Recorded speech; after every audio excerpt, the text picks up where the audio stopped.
Sejam bem-vindos a mais um Varíola Virulenta. Como que você tá, Chay? Só na paz? Fala, meu querido Miojo, salve, queridos ouvintes. Eu tô tranquilo e finalmente começamos o ano, né? Oficialmente hoje, né, no dia que sai este episódio, o ano começou. Acabamos de sair do carnaval e aí curtiu muito. Acabou de acabar o ano novo agora, né?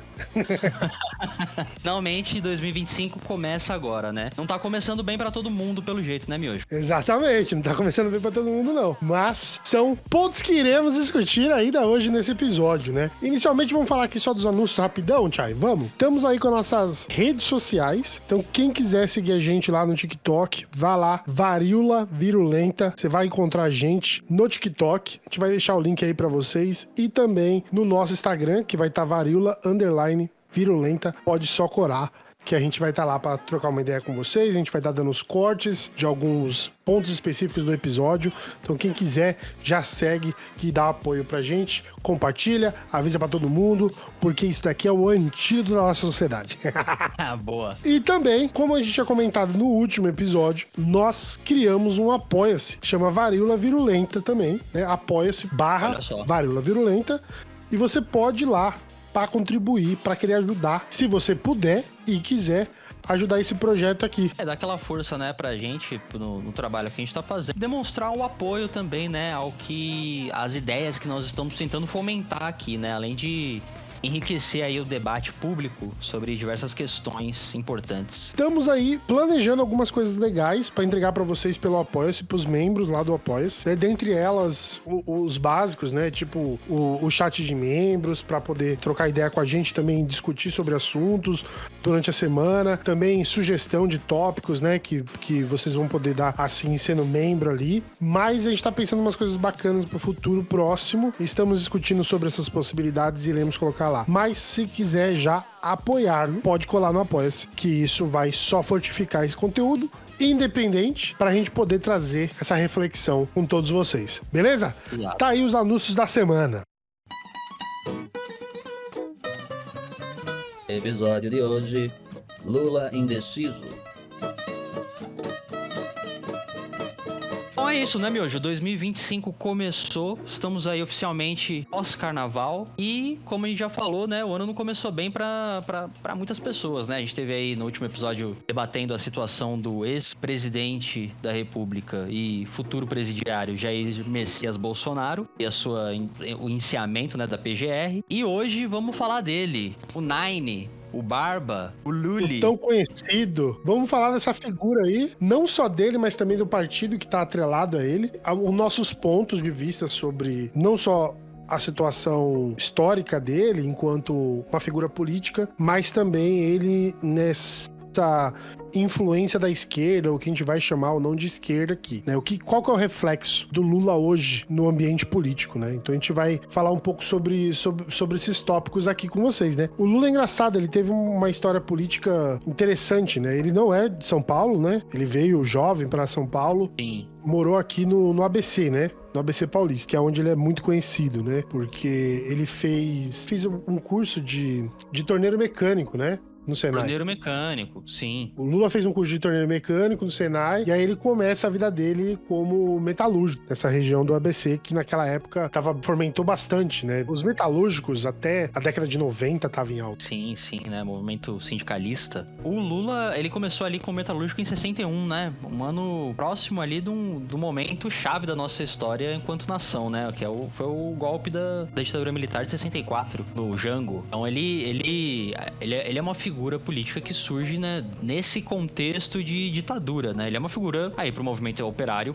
central, né? Não tem, acho que ninguém nega isso e muito importante, né, para a história do país. Ele é uma figura que não tem como você passar pela política brasileira e não falar de Lula, né, por todas as suas influências e sua grande força em mexer o popular, né?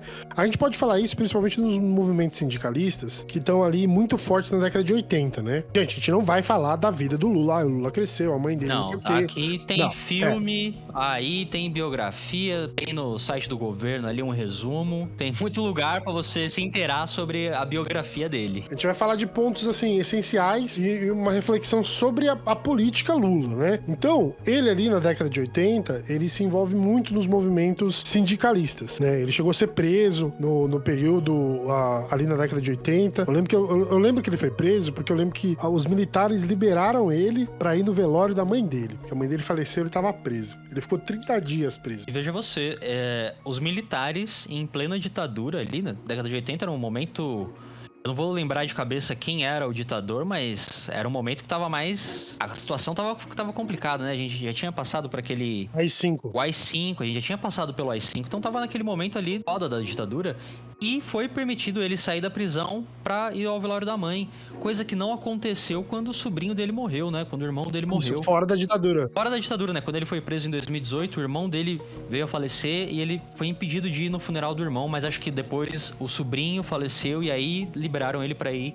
Sobrinho não, neto, bom, não sei. Uma criança na família dele. É verdade, o neto dele, né? Que loucura, né? Na ditadura deixaram o cara sair depois... Bom, recentemente ele foi impedido, né? Porque falavam que ele ia usar o momento pra transformar em um palanque político e isso o fortaleceria, né? Olha que loucura. Em plena democracia, né? Quem era o presidente na época, se não me engano, era o Figueiredo. Porque... Figueiredo. A mãe dele morre ali acho que em 1980. Então, o Figueiredo era... Porque o Figueiredo foi de 79 a 85, né? Então era o Figueiredo. Isso. E aí, a gente já começa a ver essas contradições, né? Do que a gente chama de democracia, do que a gente vê como democracia, né? O cara conseguiu sair na ditadura militar pra ir no enterro da mãe, mas ele não pôde sair da cadeia no suposto sistema democrático no enterro do neto dele, porque ele tava preso, né? Então, ele vai crescendo dentro das massas e ele se fortifica muito. Dentro desse aspecto, desse crescimento, tem uma coisa que é muito importante, que você não consegue desconectar dele, que é a criação do PT. A criação do PT, ela é importante porque ela tá vinculada com a história dele. Tem diferenças do partido do que era, do que se tornou, mas o PT, ele surge ali na década de 80. Na década de 80, não. Exatamente em 1980. Em 1980, sim. 10 de fevereiro. Tanto que, recentemente, aí foi o aniversário do partido, que eu quero falar sobre isso mais pra frente, né? Mas em 1980 foi criado o PT. E o PT, ele vem com essa ideia de militância mais focada nos sindicalistas, os trabalhadores. Tinha uma parte dos católicos que estavam juntos nessa criação, os intelectuais que fazem a base do PT, né, a base ideológica do PT, sai dos intelectuais, tinha artistas envolvidos. Então o PT era visto ali, porque se vocês lembrarem, gente, na década de 80 já é o declínio da ditadura militar. Os militares já não estavam conseguindo sustentar a ditadura, basicamente porque estava cheio de dívida, né? E eles não queriam que a bomba estourasse na mão deles. Então eles começam a fazer aberturas políticas, e por isso que o PT é fundado, por causa dessas aberturas políticas, né? Que vão chegar ao ponto da queda do sistema, né? Da ditadura militar. Mas a gente fala do PT, mas tem uma coisa muito interessante sobre o Lula que pouca gente fala. Anteriormente ao PT, o Lula, ele tentou se filiar ao MDB. Olha só. Porque ele queria fazer luta política, né? Ele já estava ali com os sindicalistas e ele tentou se filiar ao MDB. O MDB, pra quem não sabe, é o Movimento Brasileiro pela Democracia? É isso? Falei errado. Depois ele vira PMDB, né? Né? Exatamente, esse o ponto que eu queria trazer. E o MDB, se eu não me engano, ele era um dos partidos da ditadura, né? Junto com a Arena. E ele era MDB... Movimento Brasileiro Democrático. Não, é Democrático Brasileiro, né? MDB. Olha só, olha a dislexia minha. Eu escrevi aqui no caderno MBD.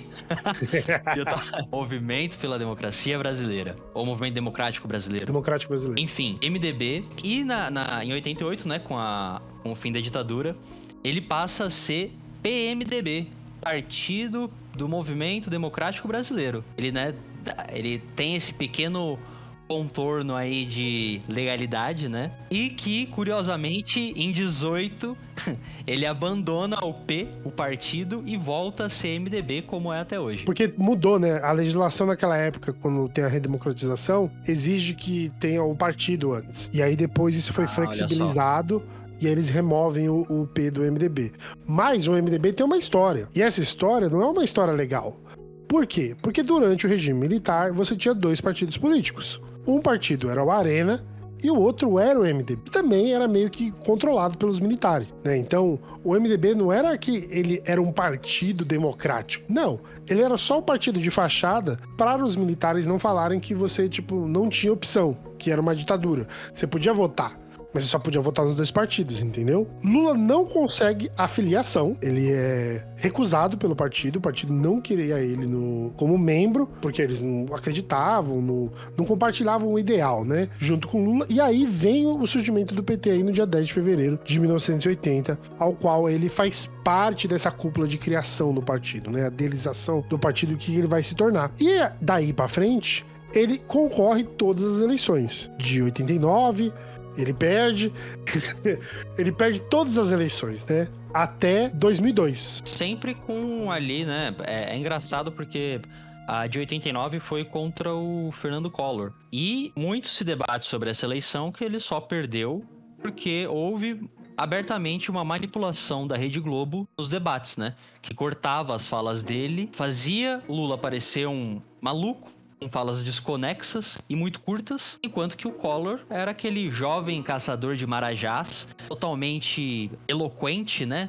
Com a fala bonita, com aquele R de Maluf e tudo mais. E isso se repete, né? Produzem até o suor dele. Até o suor.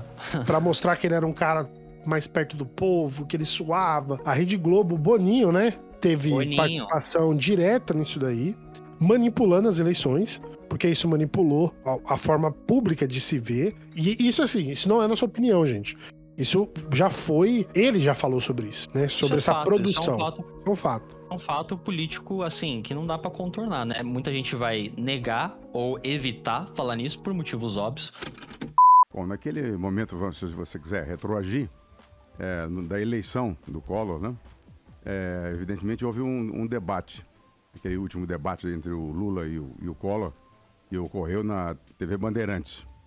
Aquele debate foi a primeira coisa que ocorreu, é que o Collor foi preparado para aquele debate e eu fui o responsável por essa preparação.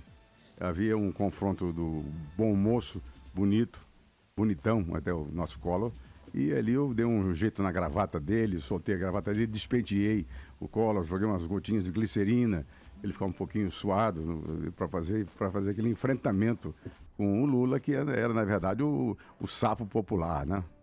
Então, essa ajuda que foi dada ao Collor foi um pedido do Dr. Roberto Marinho. Aí, posteriormente ao Collor, o Collor sofre o impeachment, né? O Collor sofre o impeachment no governo dele. Nessa época, gente, os governos eram de 6 anos, né? 5 anos, os governos. E aí você tem a eleição, o Itamar Franco, né? Ele assume. Tem o Itamar Franco, que era o vice dele, né? Era o vice. Vem o Plano Real. E aí você tem a disputa do Fernando Henrique com o Lula. E o Fernando Henrique ganha essa eleição porque ele era o ministro da Fazenda do Itamar Franco. E ele tava meio ali... Ele ganhou meio que com essa ideia do Plano Real. Que, por acaso, o Lula falou que era um roubo, era absurdo o Plano Real, que isso nunca ia dar certo, não sei o que lá. Porque o Lula sempre foi a oposição.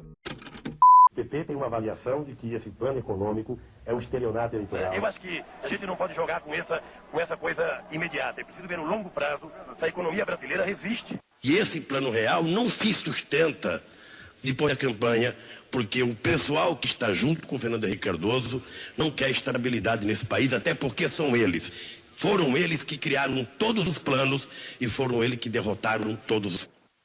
Então ele sempre esteve na bancada da oposição, né? Em 98, o Lula perde a eleição de novo pro Fernando Henrique Cardoso. Mas eu quero dar um adendo nisso. Até o Fernando Henrique Cardoso, até então, não existia reeleição, tá? A reeleição não era algo que estava dentro do que a gente tem hoje.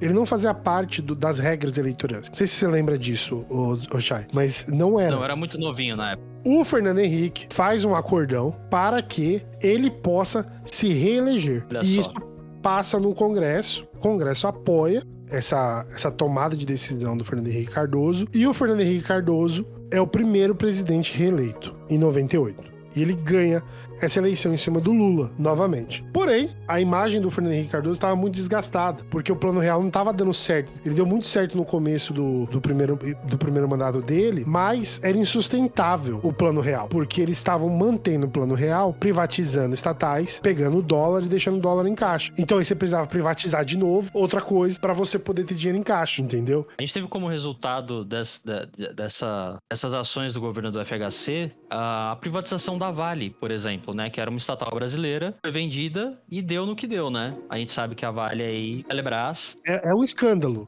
porque ela foi vendida a preço de nada e ela se pagou antes de completar o primeiro ano fiscal. Ela se pagou pelo dinheiro que ela foi vendida. Aquilo foi um escândalo, assim, das privatizações do PMDB. Nossa, isso daí não era do PMDB, né? Era do PSDB. PSDB, finado. É um assunto que tem pano pra manga, né? Privatizações. Vamos fazer depois uma lista aí. 10 melhores privatizações do Brasil. 10 melhores histórias de privatização, né? Porque nenhuma das privatizações foram boas até hoje. Nenhuma foi boa. Nenhuma, gente. Desculpa. Eu fui irônico, Miojo. Eu fui irônico. Então, Lula, ele vai de novo concorrer como presidente na eleição de 2001 para começar em 2002 de 2002 para começar em 2003. 2002. Contra José Serra. Contra o José Serra. E ele ganha. Mas existe um contexto ao qual ele ganha essa eleição. Mano, você tem noção, cara? Porque assim, existe a Carta ao Povo Brasileiro. Você já ouviu falar sobre isso? Já ouvi falar. Com certeza. Aquela declaração maravilhosa de que Lula fez, dizendo que o governo dele não marcava o início do socialismo no Brasil. Uma declaração importante, eu diria, né? Exatamente. Até esse ponto, o PT, ele era um partido que estava voltado aos trabalhadores. Até esse momento. Até 2002 era o momento, o PT estava voltado aos trabalhadores. E você pode ver isso por um aspecto muito interessante do partido. Todos os presidentes do PT, na sua formação, até meados de 2000, eles eram o quê, gente? Sindicalistas. Eles eram trabalhadores. Até então, eles eram trabalhadores. Eles faziam parte do partido e viraram presidente por participação política. Nessa guinada, nessa carta que o Lula escreve, que é uma carta safada, ele basicamente tá falando o seguinte, porque ele pede, tá? Ele pede pro partido mudar isso internamente. E ele se torna um partido neoliberal. É exatamente isso que acontece. A partir do momento que tem essa carta aberta, o PT, ele se torna um partido neoliberal. Aí fala assim, não tem nada a ver. Ele, pra fazer pra ele ganhar a eleição, tem uma entrevista dele pra uma rádio, que tá ele e a Gleisi Hoffmann, que é a atual presidente do partido, mas na época não era. Isso é de muitos anos atrás. E ele falando que ele fez o quê? Ele sentou com os Faria Limer pra poder explicar que o PT, tava mudando suas diretrizes internas e de que ele não iria mudar as estruturas estabelecidas econômicas e que ele ia trabalhar com um grande empresariado. Mas a campanha política dele foi qual? Ele ia ser o presidente do povo. Porque essa carta, cara, sério mesmo, quem leu essa porra? De trabalhador? Sim. Quem leu? Não é um fato de conhecimento geral essa carta. A maioria das pessoas acho que não faz nem ideia de que ela existiu, né? De que esse momento aconteceu. Até porque, se soubesse, eu acho que desmontaria um pouco dessa visão errada que muita gente tem de que o Lula essa extrema esquerda, sabe?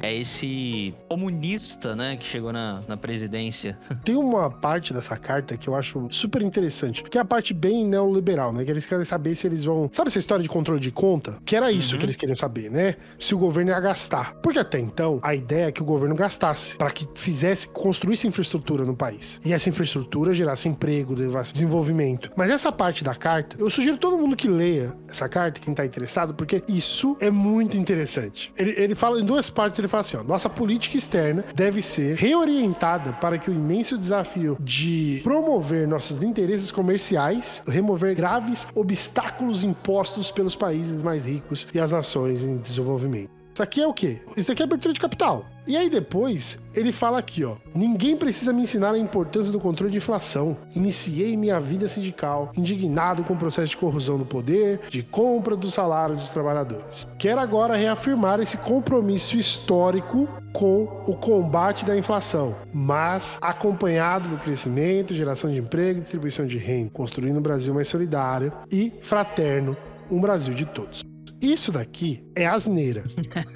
Mas faz sentido no primeiro governo dele. Por quê? Porque o que ele tá falando é o seguinte, gente, eu não vou meter o louco. Essa carta aqui é pros Faria Limer. Eu não vou meter o louco. Se eu for eleito presidente, eu vou fazer vocês ficar ricos. É isso que ele tá falando. E ele fez. Gente... Prometeu e cumpriu. O que foi o primeiro governo PT? O que eles falam, né? O Lula 1, né? Lula 1, Lula 2 e Lula 3. O Lula 1 e o Lula 2 teve um desenvolvimento nacional? Teve. Lógico que teve. O Brasil cresceu bastante. Teve distribuição de renda? Teve. Teve distribuição de renda. Isso são fatos importantes.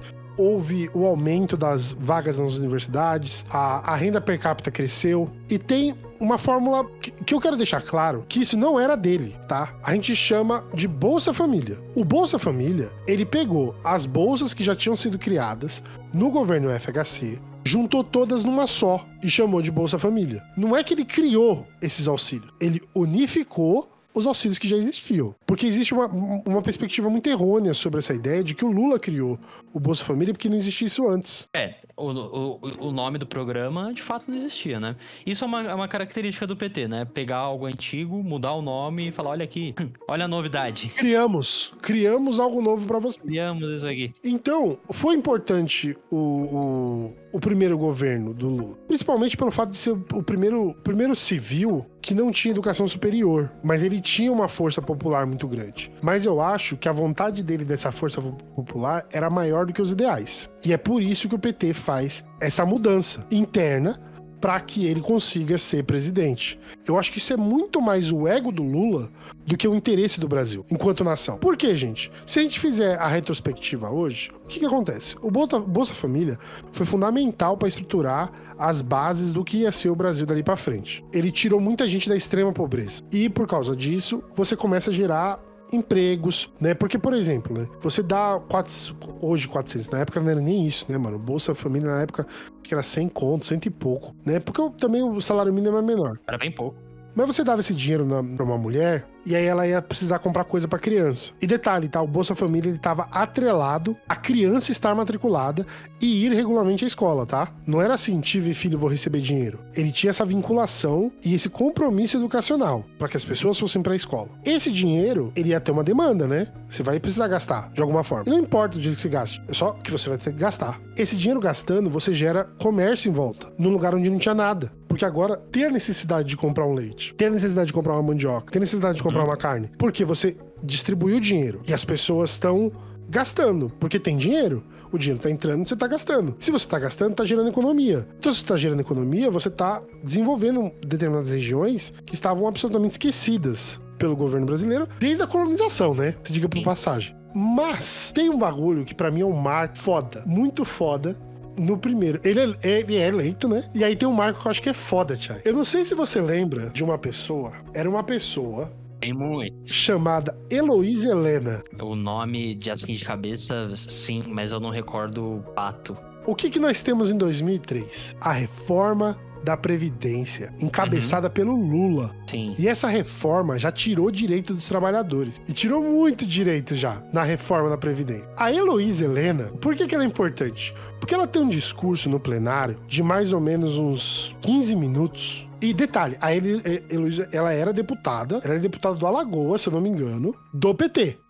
Ela não era oposição, era do PT. E no dia 25/11/2003, ela dá um discurso arregaçando o partido. E arregaçando a reforma que estava sendo encabeçada pelo Lula.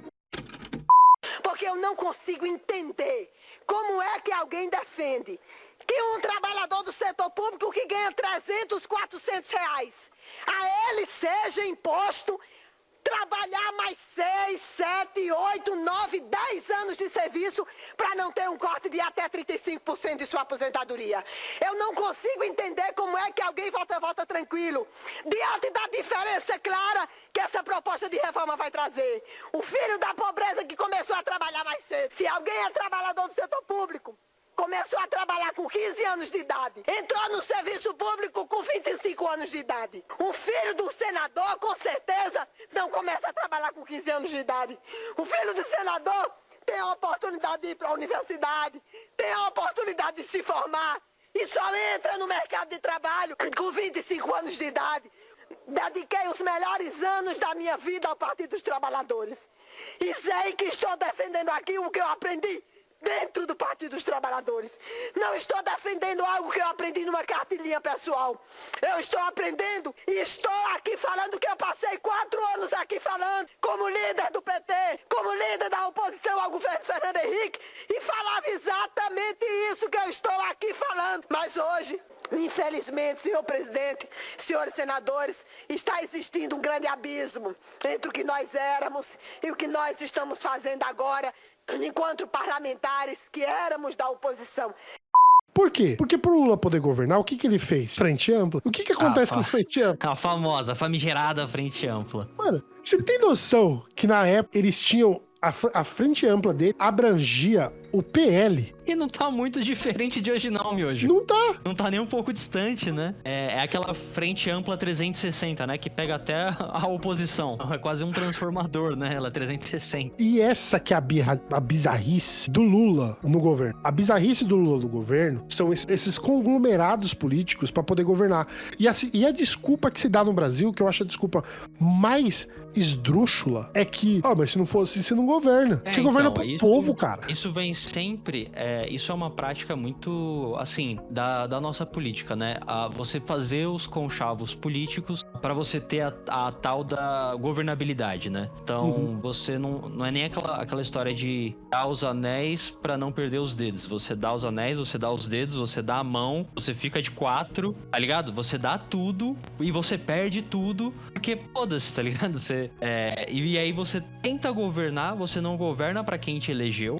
Ou seja, todas as promessas de campanha, elas ficam para segundo plano, elas acabam sendo ignoradas e você governa para quem tá pagando a música, né? Para quem tá botando a grana ali. Quer dizer, não quem tá botando a grana, né? Quem tá levando a grana. E isso quer dizer que nada mudou, que é só mais do mesmo. É só mais do mesmo. Então a gente trocou o Fernando Henrique por um Fernando Henrique 2 com 9 dedos. Por um Fernando Henrique que conversa com o povo, que dialoga com o povo, mas que não politiza a base, né? Pelo contrário, despolitiza, desmobiliza, né? Depois que o Lula foi presidente, ele parou de politizar a base. Parou total. Aquele assunto, né, que a gente falou no episódio passado, do discurso do Mano Brown, 2020, 2018, sobre ter que voltar pra base, senão você vai perder. Se em algum momento a comunicação do pessoal daqui falhou, vai pagar o preço. Porque a comunicação é algo. Se não tá conseguindo falar a língua do povo, vai perder mesmo. Se falhou, vai pagar. Quem errou vai ter que pagar mesmo. Deixou de entender o povão, já era. Se nós somos o Partido dos Trabalhadores, Partido do Povo, tem que entender o que o povo quer. Se não sabe, volta pra base e vai procurar saber. E essa é uma lição que o PT não aprendeu. E talvez tenha entendido, mas não quer aprender, sabe? Não quer, não faz isso. O PT não volta pra base. O PT, ele é o partido da desmobilização, né? Ele é um partido que ele se elitizou demais. Muito nessa ideia de conciliação, de governar para todos e dar a mão para todo mundo. É um partido que foi vendido, basicamente, né? Ele foi totalmente vendido. Não que... A gente não quer dizer que o PT tenha sido em algum momento um partido revolucionário. Nunca foi. Mas, com o final da ditadura, quem capitalizou a esquerda brasileira, né? O PT não era o único partido de esquerda. Tinha o PCB, PCdoB. O comunista estava de volta, PCdoB. Então... Quem capitalizou a esquerda no final da ditadura foi o PT. E tem também outro fato interessante com essa eleição dele de 2002, que do PT, a galera que era mais radical, a ala mais radical, ela sai do partido e forma o PSOL. Exatamente aí que eu queria chegar. Tamo alinhado. Exatamente. Heloísa Helena faz parte desse movimento. Olha aí. Porque isso foi um racha interno absurdo do PT. Eles racham porque eles acham um absurdo o PT tá fazendo esse acordão com o centro-direita para poder governar, tirando direito de trabalhador. Por isso que eu sugiro que vocês procurem, né, reforma da Previdência Heloísa Helena e assistam uma parte do discurso dela. Porque isso daí, ela tá representando a ala do PT que tá rachada. E aí o PSOL, ele é fruto desse racha interno. Porque eles não estavam identificando mais o PT enquanto um partido que tava olhando pro povo, que tinha seus ideais socialistas, que tinha seus ideais marcados na luta de classe, na emancipação do trabalhador. E o PT não é visto pelos seus membros mais ideológicos, ele não é visto... Mas assim, o Lula faz parte do grupo majoritário, que é o que governa o PT. Mas existem 8 grupos internos dentro do PT. E eles discutem entre si. Esse grupo que sai, essa galera que sai, faz parte de um desses grupos mais ideológico. E aí o PSOL, ele surge como fruto, né? Muito encabeçado pelo Ivan Valente. E isso é super importante. E todos esses rachas, todas essas situações mostram que já existia internamente uma insatisfação sobre o que o Lula estava levando o partido a se tornar. E isso é super problemático, porque essa discussão interna, ela não chega para a população. Ela é muito restrita para quem ou conhece muito de política ou tá envolvido dentro do partido, como membro ou filiado, né? Dentro dessas desenvolturas, nós temos o primeiro e segundo governo do Lula, que ele governa exatamente dessa forma. Você tem uma distribuição de renda, mas eu quero lembrar todo mundo que a fase do governo Lula foi a época que os ricos ficaram muito ricos no Brasil, com especulação. Mas eles ficaram ricos pra caralho. Tinha muito dinheiro entrando. Para pra pensar, mano. Rolou uma pandemia em 2008. Uma pandemia, ó. Rolou uma quebra do mercado financeiro, uma bolha em 2008. Sim. E o Brasil não quebrou naquele momento. Ele não quebrou. Um dos motivos de ele não quebrar é justamente por causa dessa redistribuição de renda. As pessoas estavam gastando dinheiro e o Brasil estava fazendo reserva em dólar, que não era através de venda de estatais. Tava entrando dinheiro de investidores, né? O Brasil virou o paraíso fiscal neoliberal para ganhar dinheiro. E é isso que as pessoas não entendem ainda. Que no Brasil... O pessoal, hoje, né, quando você discute com alguém vai assim, mas se você for taxar os ricos vai levar o dinheiro embora pra outro lugar. Não vai. Como se o mercado funcionasse dessa forma, né? Eu vou no banco, saca aí tudo pra mim dinheiro. Eu vou tirar daqui e eu vou levar agora pra França. Vai lá. Vou levar pros Estados Unidos. Vai lá, irmão. Você não tem porra nenhuma lá, o seu bosta. Você só tem o que você tem porque você tá aqui. Ah, tomar no cu, mano. Não, mas nem isso, cara. Os impostos que são cobrados em outros países, não compensa, cara. Por isso que o Brasil é um lugar seguro. Porque você paga pouco imposto no Brasil pra ter riqueza. Gente, quando eu tô falando de riqueza, eu tô falando de riqueza. Eu tô falando de gente que tem dinheiro pra caralho, mano. Eu não tô falando pra você que aí que tem um patrimônio de 5 milhões. Você tem dinheiro de bunda. Ninguém quer saber desse dinheiro de bosta que você tem. A gente tá falando da galera que tá em 500, 700... 1 bi. Essa galera não tira o dinheiro daqui porque sabe que é barato deixar o dinheiro aqui, mano. Não tem imposto em cima do dinheiro que você produz no Brasil. Quer dizer, produz não, né? Que você ganha por especulação. E esse governinho do Lula foi parte desse processo. Ele foi parte de fortificação dessas estruturas. Aí a gente tem a Dilma, coitada da Dilma. Eu não sei, mano. Eu tenho uma posição muito... Eu não sei o que dizer da Dilma, tá ligado? Eu entendo esse sentimento. É um sentimento conflitante. Porque a Dilma, ela tem uma história, assim, foda, né? De luta. De luta mesmo, de sequestrar o chanceler da Hungria, sei lá, de que país sequestrou, dos Estados Unidos. Dos Estados Unidos, né? Fazer umas paradas loucas, meu irmão. Sabe? Tipo, porra, de luta mesmo. A mulher foi foda. Só que parece que ela foi usada como bucha de canhão aí pelo PT, né? Eu sempre falo, o problema da Dilma não é a figura Dilma em si, mas sim o partido ao qual ela estava afiliada. Mano, porque a Dilma, ela, assim, pelo histórico da Dilma, ela sempre foi uma boa administradora. Sim. E assim, antes de ela virar presidente, ela tava como... eu acho que ela foi pra Petrobras. Ela tava gestando a Petrobras. Sim. Ela sempre foi uma boa gestora. A grande questão é que a Dilma não era pra política. Ou pelo menos não do jeito que forçaram ela a fazer política. Sim. Ela é uma economista foda, assim. A galera tira um sarro exatamente por causa desse lado dela. O forte dela não é a comunicação. Assim, a comunicação política dentro desse ambiente institucional a gente tem, a Dilma é fraquíssima. Sim. Mas, porra, é uma mulher, não à toa que hoje ela é só a presidente do Banco dos BRICS. Puta que pariu, né? Então, né, parece que não é nada. Parece que é nada. Sabe? E ela não tá lá porque, é a favor do PT. Tipo, eu acho que também tinha que ser, né? Eu também acho que tinha que ser, porque eles devem muito pra ela, pelo que eles fizeram na carreira política dela. Mas é porque ela é uma pessoa competente. A grande questão é que ela entrou na política. Puta, cara, eu vi o Rafinha Bastos falando sobre... Engraçado, Rafinha Bastos, né? Ele falando do pai dele falando da Dilma. Caralho, eu quero até saber. Ele fala que o pai dele falando pra ele. Mas, mano, claro que ia dar bosta com a Dilma. A mulher, tipo, ela não ia deixar os caras fazer merda no governo dela. Ela não ia deixar passar. A Dilma não era uma pessoa que se curvava pelos interesses políticos. A Dilma não era uma pessoa que fazia conluio, assim como o Lula fez. E foi por isso que ela tomou o impeachment. Ela tomou o impeachment porque ela deixou todo mundo ser investigado pela Polícia Federal e não interviu em porra nenhuma. Porque tinha corrupção a rodo ali. Inclusive do PT. A gente tem até uns episódios aí meio obscuros. Toda história política, acho que de todo o país, né, na história da humanidade, no planeta, tem capítulos obscuros que a gente só descobre a verdade anos, décadas depois, né?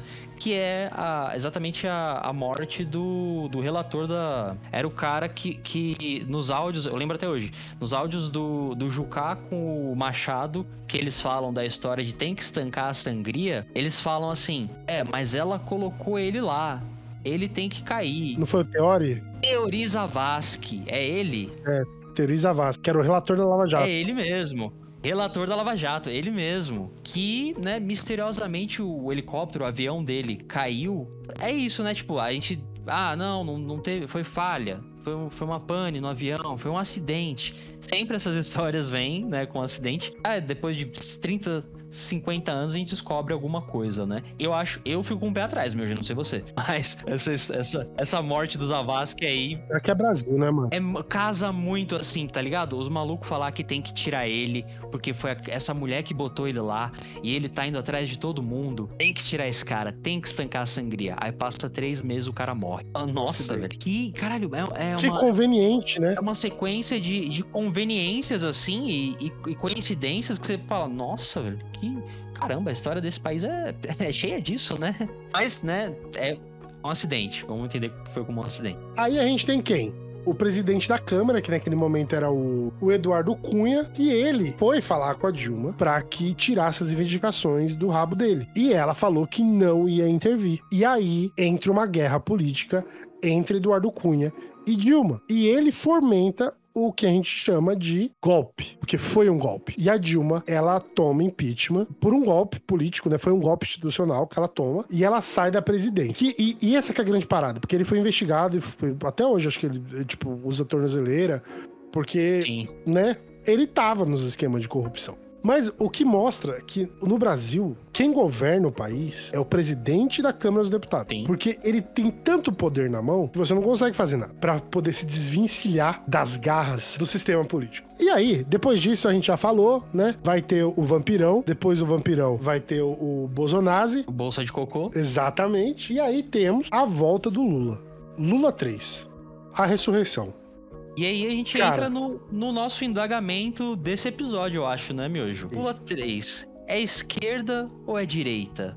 Dada toda essa aula que o Miojo trouxe pra gente, a gente começa a ter um pouco mais de clareza, né? De quem que é essa figura política e como que ela, pra quem ela governa e como ela se apresenta hoje, né? E como a gente disse lá no começo do episódio, né, que o ano não começou bem pra muita gente, o Lula não começou também não, né? A aprovação dele, assim, caiu vertiginosamente, é a pior dos três mandatos dele. Ele também vem numa sequência de declarações, assim, que, bicho, é desastroso o que ele vem falando, né? Aquele papo do, se a comida tá cara, não come. Falando que tem que explorar petróleo na Amazônia, que a Marina não vai impedir. Comida, vamos falar isso daí da comida tá cara? Comida tá cara. Comida tá cara. Esse tem cheiro do quê quando você fala isso? Tem um cheirinho de Cara, não sei. botina de militar, cara. Isso era uma propaganda política da época do regime militar, porque a inflação tava alta, no final da ditadura militar. E aí tem um comercial na TV que falava sobre isso. Tipo, se a comida tá cara, se o tomate tá caro, não compre. Só assim você irá ajudar a baixar os preços. Mano, Você tá me tirando, cara. Isso assim, uma mentira. Não, a gente... E por que eu acho que parte da popularidade dele ter dissolvido é porque o PT às vezes trata a população como otário, só como eleitor. Parece que as pessoas não estão vendo como gado, né? Olha só que coincidência. Parece que as pessoas não estão vendo que o preço tá caro, assim, o preço tá alto. A porrada de vídeo que circulou nas últimas semanas, de fazendeiros simplesmente destruindo safra de tudo que é tipo de alimento. Porque isso é uma prática recorrente no capitalismo. Se comprar fosse a solução... É que isso é o básico do capitalismo. Se o preço tá baixo, eu vou destruir pro preço subir. Eu não vou vender, exato. É isso. Só um gancho sobre isso é a história do ovo, né? Não no Brasil, tá?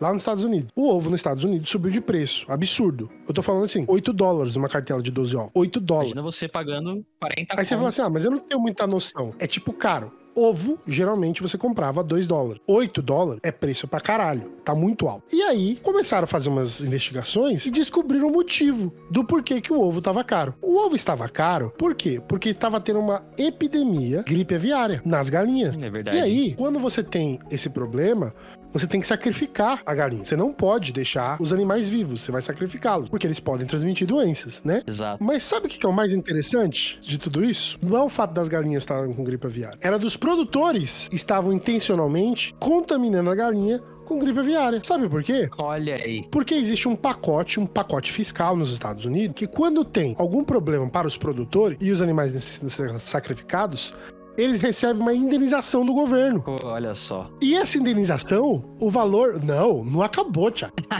Porque a indenização é só um pedaço do iceberg. Por quê? A indenização, o valor da indenização, ele está baseado ao preço do produto no mercado. Ah, puta que pariu.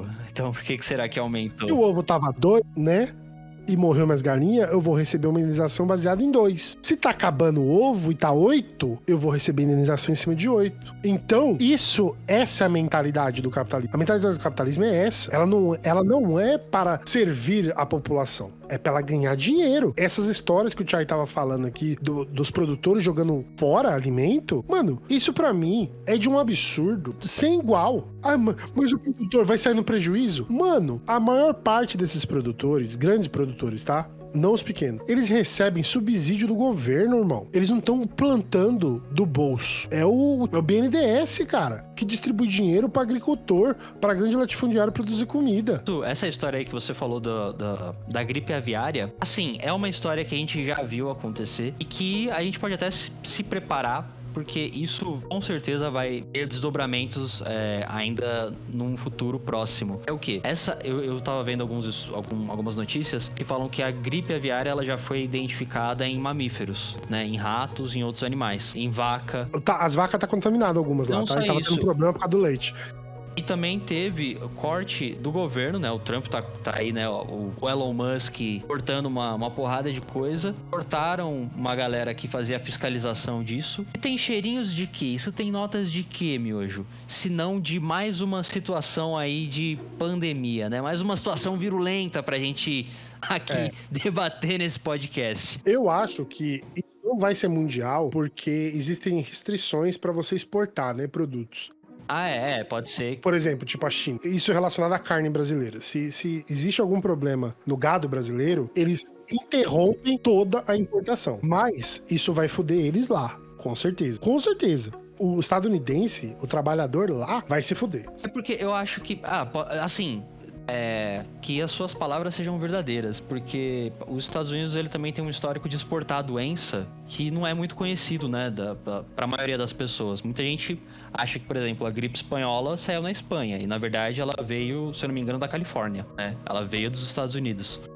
Existem pessoas aí que falam que o Covid estava sendo testado em laboratório nos Estados Unidos. Existe uma teoria da conspiração. Que é isso, né? Teoria da conspiração hoje não é bem teoria e nem conspiração. Às vezes é só um fato que não é difundido tanto quanto deveria, né? Porque isso saiu no Intercept.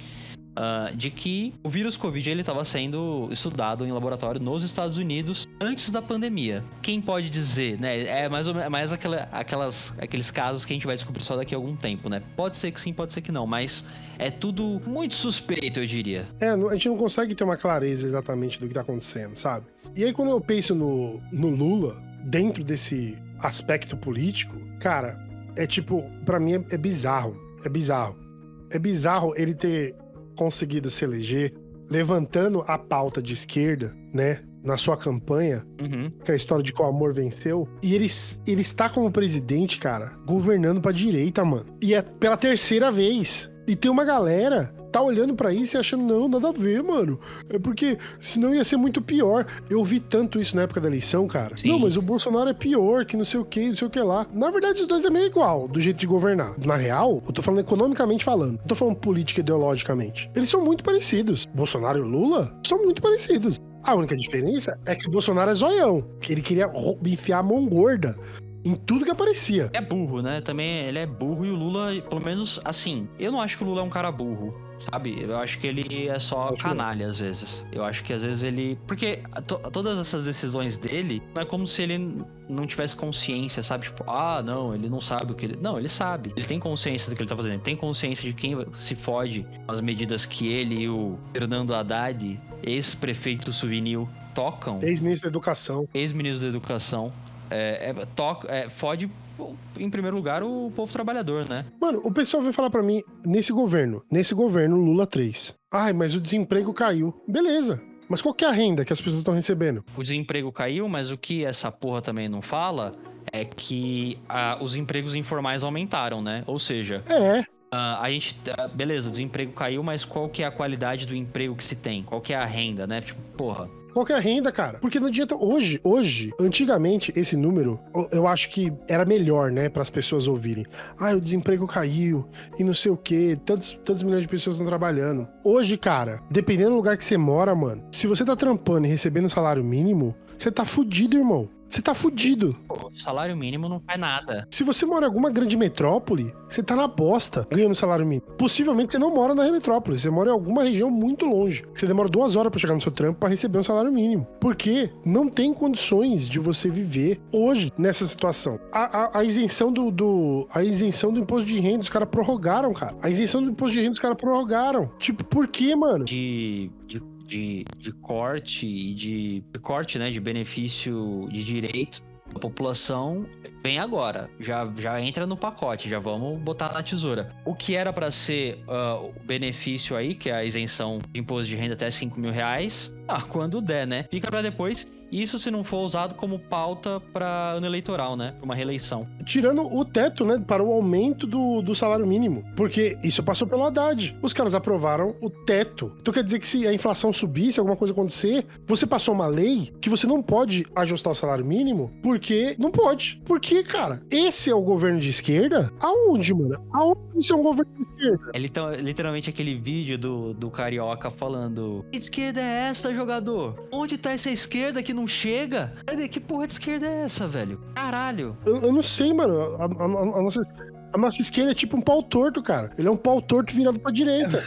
Virado pra direita, Eu queria saber, cadê a revogação da reforma da Previdência? Cadê a revogação da reforma trabalhista?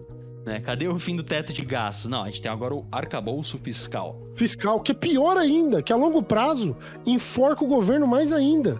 Cadê? Meu irmão, se não me engano, foi em 2010, teve uma aula do professor Zé Paulo Neto, da USP, que é um sociólogo marxista. Ele fala, né? Ele fala muito revoltado sobre o governo Dilma II, falando: essa senhora traiu a classe trabalhadora e cometeu estelionato eleitoral. Eu iria além da fala do Zé Paulo Neto, dizendo que, o PT faz isso desde sempre, velho. Se elege com uma porrada de promessa vazia, que no final vira promessa vazia. Eles não cumprem nada, faz o mínimo e puta que pariu. A gente ainda tem que bater palmas e dizer que essa é a nossa grande esquerda, né? Essa aí é o que tá pelos trabalhadores. A nossa esquerda é de direita, cara. Essa que é a parada. A nossa esquerda é de direita. Você entendeu? A galera da esquerda quer ficar discutindo pauta de moral. E isso não é a função. Essa não é a função. E eu coloco o pé no chão pra falar. O Lula é parte desse problema. O PT, ele tem um problema de emparelhamento dos movimentos sociais. Sim, total. Ele não deixa os movimentos sociais crescerem. Ele não deixa os movimentos crescerem. Ele não deixa a esquerda se organizar. É muito parecido com o que acontece nos Estados Unidos, né? Com democratas e republicanos. Aquele esquema, eu não sei qual que é, eu vou traduzir aqui de cabeça, mas Não sei exatamente se é isso. Mas é aquele sistema de engrenagem e freio, né? Quando entra o republicano, a engrenagem gira para a direita, e quando entra o democrata, vem o freio. A engrenagem para, porque ela não pode retroceder para a esquerda. E é mais ou menos isso que a gente vê no cenário do Brasil também, né? Quando entra um governo abertamente de direita, ele tem medidas de direita, então ele vai avançar para a direita, vai privatizar, vai aumentar o imposto aqui, vai fazer uma caralhada, vai foder com o país. E aí quando vem um governo de suposta esquerda, ele faz esse freio nos movimentos sociais, que é o que poderia ser usado para ter pressão no governo para mudar as coisas, né? Mas não tem. Não tem. Então, a gente anda 2 passos pra frente, 2 passos pra trás. 2 passos pra frente, 2 passos pra trás. A gente fica nesse samba de roda, tá ligado? E a gente não consegue sair disso.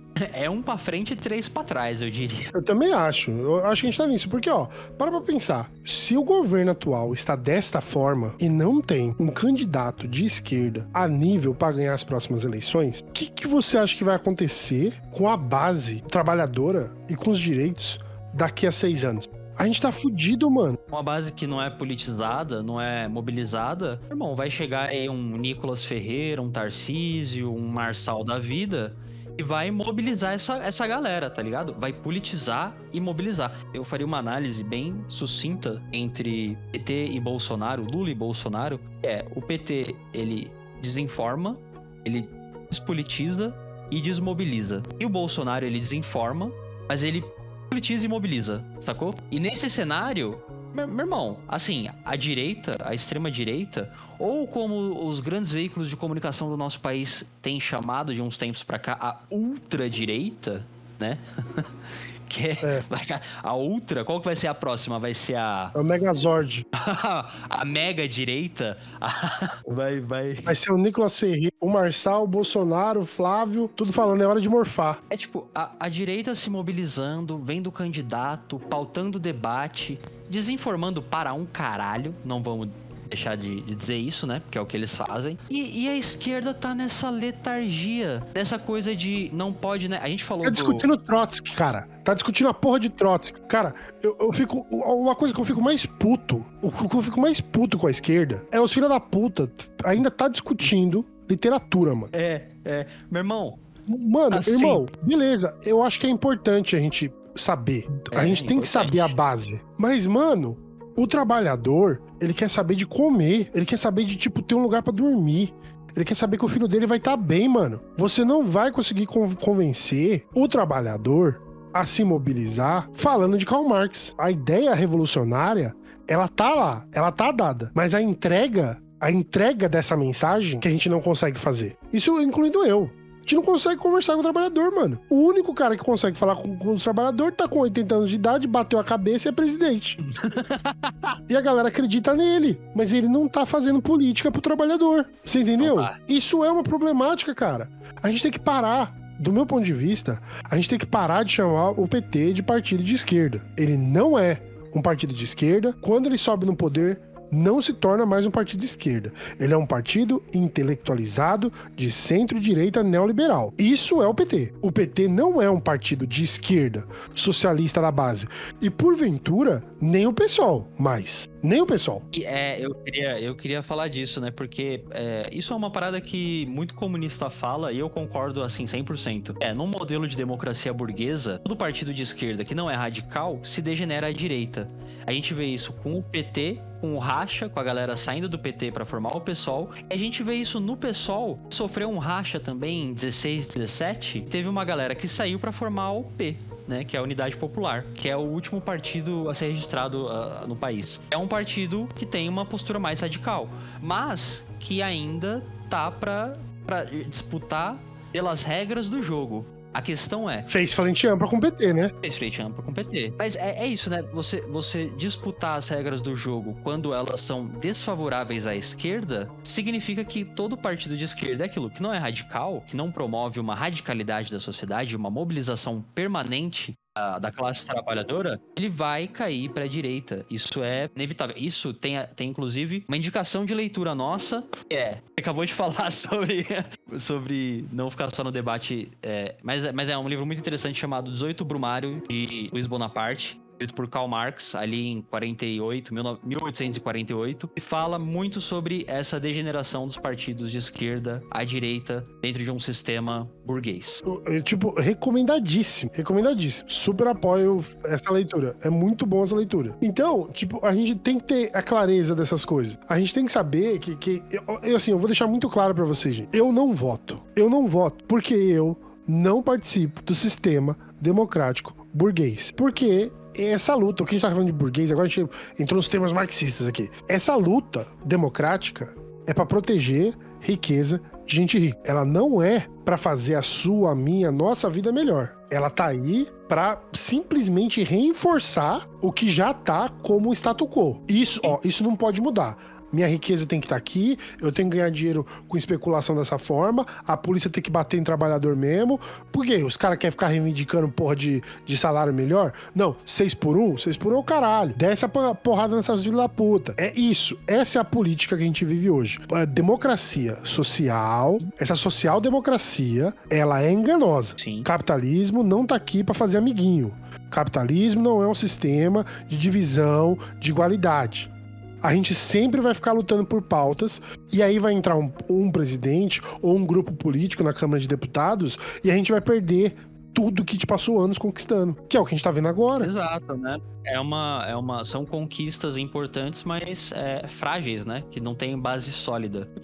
Qualquer área de direita que chegar aí desfaz, né? Desfaz numa canetada e acaba. Você fala, aqueles anos todos de luta, de trabalho e mobilização renderam nada dentro desse sistema. Foi pro caralho. Vai pro caralho. E é isso, né? A conclusão é que, dá pra chamar o Lula, dizer que ele é de esquerda? Não dá, né? Hoje isso fica claro pra gente que é uma figura política importante pra história do país, que teve um papel fundamental em melhorar muitos aspectos da vida do trabalhador, mas que o nosso ponto aqui não é suficiente, porque é frágil, é fraco. Não se sustenta quando fica nessa alternância de poder entre esquerda e direita, porque a direita desfaz o que a esquerda fez, né? Em teoria, a esquerda. Então, assim, a gente precisa de soluções que... é difícil acreditar no sistema eleitoral, esse modelo. A solução tem que vir da organização da classe trabalhadora e dessa consciência de que, a gente não tem que depender de um partido neoliberal pra melhorar a nossa vida, velho. É nós por nós. E é radicalização, não é... Exato. Ficar fazendo ciranda na Paulista pra não sei o quê, porque eu quero que mude, levantando cartaz. É radicalização, mano. Pra quem não sabe, só um fato histórico aqui, os direitos trabalhistas, por exemplo, pra a idade mínima em fábrica, quem tava fazendo isso eram os anarquistas, no começo do século passado. E uma das táticas que eles usavam era sabotar as fábricas. Eles sabotavam as fábricas pra elas não produzirem. Radicalização, cara. É radicalização. Esse debate aqui, esse podcast, não é pra gente se dar a mão e ficar fazendo manifestação cartaz em domingo na Paulista, cara. Isso daqui é pra levantar uma consciência de radicalização. Se organize, cara. Foda-se. Você quer ir pro Partidão? Você quer ir pro Partido Comunista? Você quer ir pro PCO? Você quer ir pro CBR? PSTU. Não, PSTU não. Mas PSTU, foda-se. Se organize, tá ligado? PCO. Você quer ir pro PCO? Você quer ir pro POR? Tá ligado? É o Partido Operário Revolucionário. Se organize. Mas se organize. Se você estiver fazendo parte do partido e você vê que eles não são coerentes, que não existe essa proposta de radicalização e a proteção e garantia dos nossos direitos, saia. Não se frustre. Porque as pessoas vão te frustrar. Se organize em algum outro lugar. Por favor. Ou independente, mas participe de organizações, participe de debate, participe de conversa política. Porque... Eu ia falar ao contrário disso, eu ia falar, evite esse debate infrutífero Stalin versus Trotsky. Meu irmão, foda-se, sabe, tá ligado? Debates teológicos, cara, tipo, teóricos, né, não teológicos. Debates teóricos, cara, é legal fazer.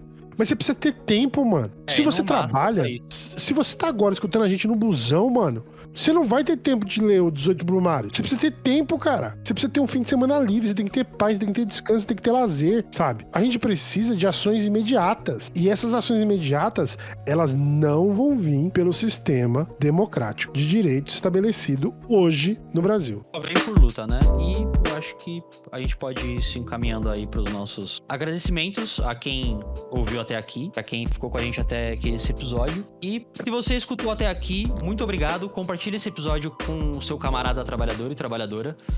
Vamos radicalizar a galera e lembre-se que não temos nada a perder a não ser nossos grilhões. Exatamente. Então, fica aí o alerta pra vocês. Espero que vocês tenham gostado do episódio. Vamos juntar a consciência e vamos mudar, porque a gente tem que andar pra frente, parar de andar pra trás. É nóis. Ficamos por aqui, gente. Agradeço todo mundo. Estaremos de volta no próximo episódio com outro tema interessante pra vocês. Tchau, tchau, gente. Até mais. Uma varíola. E é isso. Tudo nosso, nada deles. Aquele abraço e falou!